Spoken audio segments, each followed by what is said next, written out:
जी बिस्मिल्लाहिर्रहमानिर्रहीम। अस्सलाम वालेकुम नाज़रीन, मेरे ऑफिशियल यूट्यूब चैनल में खुश आमदीद। आप मुझे फ़ेसबुक पे, ट्विटर पे, इंस्टाग्राम पे, टिकटॉक पे भी ये फॉलो कर सकते हैं। तमाम तर जितने भी प्लेटफॉर्म्स हैं वहाँ पर मेरी वीडियोस मौजूद होती हैं। कुछ शॉर्ट फॉर्म में होती हैं, कुछ लॉन्गर फॉर्मेट में होती हैं, तो आप सपोर्ट ज़रूर कीजिए मुझे। अच्छा, पिछले दिनों एक वाक़या पेश आया दाता दरबार में, जहाँ पर डॉक्टर ताहिरुल क़ादरी के बेटे डॉक्टर हसन मोहिउद्दीन जो है वो ख़िताब कर रहे थे। तो उनके ख़िताब के दौरान हुल्लड़बाज़ी की गई कुछ नौजवान की जानिब से वहाँ पर, और कुछ लोगों ने रिपोर्ट किया कि भाई गालियाँ भी दी गई, जूते भी उछाले गए।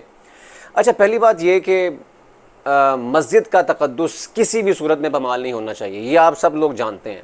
और हमने क्योंकि जब रोज़ा रसूल मस्जिद नबी सल्लल्लाहु अलैहि वसल्लम में नून लीग रहनुमा जब वहाँ पर पहुँचे थे, तो वहाँ पर पीटीआई के लोगों की जानिब से बड़ी जो है, एक तो उस जगह की बेहरमती की गई, रोज़ा रसूल की बेहरमती, तक़द्दुस पर पामाल किया गया, फ़िक्रबाज़ी की गई, हुल्लड़बाज़ी वहाँ पर की गई, पता नहीं क्या कुछ नहीं कहा गया उस जगह के ऊपर।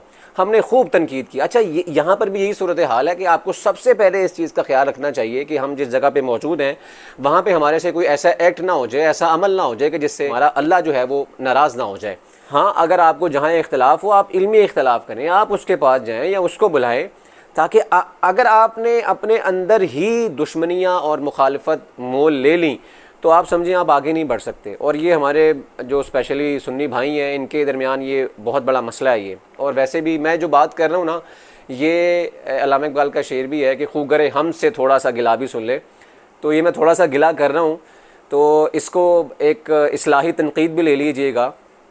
क्योंकि मैंने जब ये पोस्ट ट्विटर पे डाली तो कुछ भाई माशाल्लाह वहाँ पे आए जो टीएलपी को सपोर्ट करते हैं, उन्होंने थोड़ी सी बातें भी सुनाई हमें। अब वो ये नहीं समझ रहे कि यार किस कॉन्टेक्स्ट में बात कर रहा हूँ मैं। तो अगर उस पर कोई बात करना चाह रहा है तो भाई उसकी सुने और उससे इख्तलाफ करें, उसको इल्मी जवाब दें। क्योंकि मैं वैसे भी ये मानता हूँ कि अब जो चीज़ें हैं ना, फ़िरका वारियत से बहुत आगे बढ़ गई हैं। इस चीज़ का आपको ख्याल रखना चाहिए। अब तो बात आपके मज़हब तक पहुँच गई है। हमें तो पहले फ़िरका वारियत से बाहर नहीं निकलने दिया गया, हमें आपस में लड़वाया गया और अग़यार ने इस चीज़ का भरपूर फ़ायदा उठाया। वो ख़ुद पता नहीं कहाँ पहुँच गए और हमें भी इसमें उलझाए रखा। अच्छा, अब ये चीज़ ये है कि दो बातें हैं इसमें जो कल इशू है। सबसे पहले बात ये कि सबसे पहले बड़ा पंगा तो दाता दरबार की इंतज़ामिया ने ले लिया कि वहाँ पे एक पोस्टर लगवा दिया। वो भी पता नहीं किसी की शरारत है या इंतज़ामिया है कि जिन्होंने कहा कि जी भी लब्बैक या रसूल अल्लाह का नारा यहाँ पे नहीं लगेगा। सबसे पहली बात तो ये कि शरारत जो है वो शुरू ही इंतज़ामिया की जानिब से की गई, ये करने की ज़रूरत नहीं थी। अच्छा, अब वो हो गई है। अब उस चीज़ को लेकर हम लोगों ने इतना इशू बना लिया कि हमने कहा जी ऐसी की तैसी हो जाएगी, कुछ सानू रोक के भाई। यार आपने जहाँ भी जाना है आपने नारा लगाना ही है और आपको नारे से कोई रोक नहीं सकता।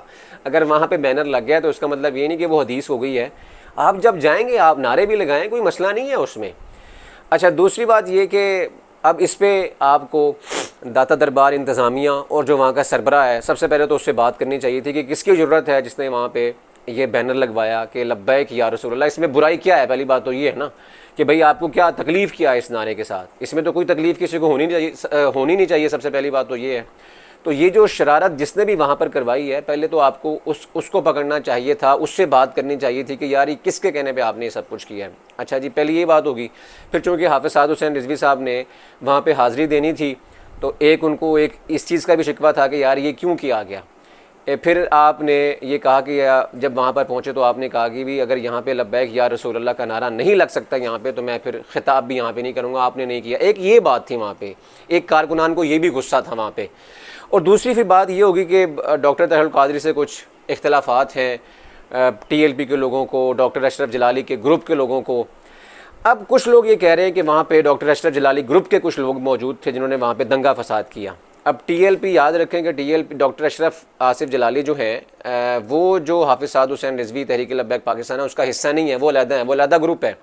तो उन्होंने ये छेड़खानी वहाँ पर की है और सारा नज़ला जो है वो TLP के लोगों पे गिर रहा है। मैं ये कहना चाह रहा हूँ कि यार चाहे इसमें TLP के लोग हैं, डॉक्टर आसिफ अशरफ जलाली के लोग हैं, वो जो मस्जिद का तक़द्दुस पमाल हुआ, इतने बड़े बुज़ुर्ग का मज़ार है वहाँ पे जो उसकी बेहुरमती की गई है।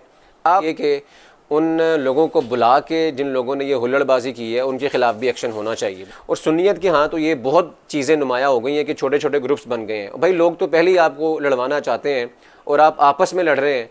आप छोटी छोटी बातों पे फतवे जारी कर रहे हैं, छोटी छोटी बातों पे आप किसी को तौबा नाउज़ुबिल्लाह गुस्ताखी करवा रहे हैं और किसी को पता नहीं किस दर्जे पे रख रहे हैं। आप इन बातों से आप आपको निकलना पड़ेगा। आप एक सियासी जमात बन गए हैं, अब टीएलपी की बात कर रहा हूँ, आप एक अब सियासी जमात बन गए हैं, सियासी जमात के तौर पे आप उभर रहे हैं। आपने पार्लियामेंट में आना है, पार्लियामेंट में जहाँ आपको पूरी दुनिया सुनेगी। आपने सिर्फ एक ख़ास मकतबा फ़िक्र की बात नहीं करनी, आपने पूरी उम्मत की बात करनी है, फिर आपने पूरी दुनिया की बात करनी है। आपको अपना एक्सपोजर थोड़ा सा ब्रॉड करना पड़ेगा, थोड़ी चीज़ों को वुसअत के साथ देखना पड़ेगा, उसके इम्पैक्ट्स क्या होते हैं उसको देखना पड़ेगा। ये बहुत सारी चीज़ें हैं जो अभी आपको करनी है आगे। अगर आप अपने आप को एक बंद गली की तरफ ले जाएंगे, क्योंकि पहले ही लोग बहुत ज़्यादा सवाल करते हैं, हम कहीं से गुजरते हैं, अगर मैं वीडियो बना लूँ, मैंने 100 लोग लाके खलोए देने के भाई तूने वीडियो बनाई है, ये तो ये लोग हैं, यानी कि जो शिद्दत पसंदी वाली एक जमात कहा जाता है इनको।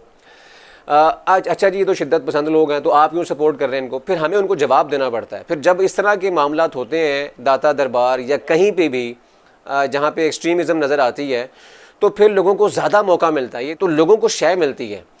तो ये मैं ये समझता हूँ कि ये जितने भी बड़े हैं टीएलपी के, उनको ये चाहिए कि इस चीज़ पर एक तो जहन साजी करें कारकुनान की, किससे कहाँ क्या बात करनी है। अब कोई भी बात करनी है, कोई भी हिदायत जारी करनी है, तो वो शूरा की जानिब से जारी हों, और अगर कोई ऐसा अमल हो जाए तो उससे फ़ौरन आपका रद्द-ए-अमल उस पर आना चाहिए, क्योंकि ये ना सिर्फ आप लोगों के लिए भी अच्छा है, बल्कि एक जेस्चर जाएगा सियासत के अंदर भी, और दूसरी दीनी जमात और जो हमारे बड़े हैं उलमा कराम हैं, वो भी ये समझेंगे कि यार वाकई ये एक बड़ी समझदारी वाली बात की है।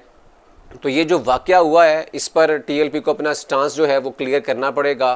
हाफिज़ साद हुसैन रिजवी साहब को भी क्लियर करना पड़ेगा और उनको बताना पड़ेगा कि भाई हमारा इससे कोई ताल्लुक़ नहीं है। अगर कोई लोग मुलव्विस हैं, अगर तो हमारी जमात की, हम भरपूर उनके ख़िलाफ़ कार्रवाई करेंगे।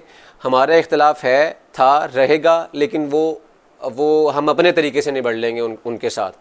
और दूसरी बात ये कि हमें अब वो टाइम आ गया कि मिलजुल के आगे चलना है। हमें किसी एक चीज़ के ऊपर, छोटी सी चीज़ के ऊपर हम किसी को गालम गलोच के ज़रिए अपने से दूर नहीं कर सकते।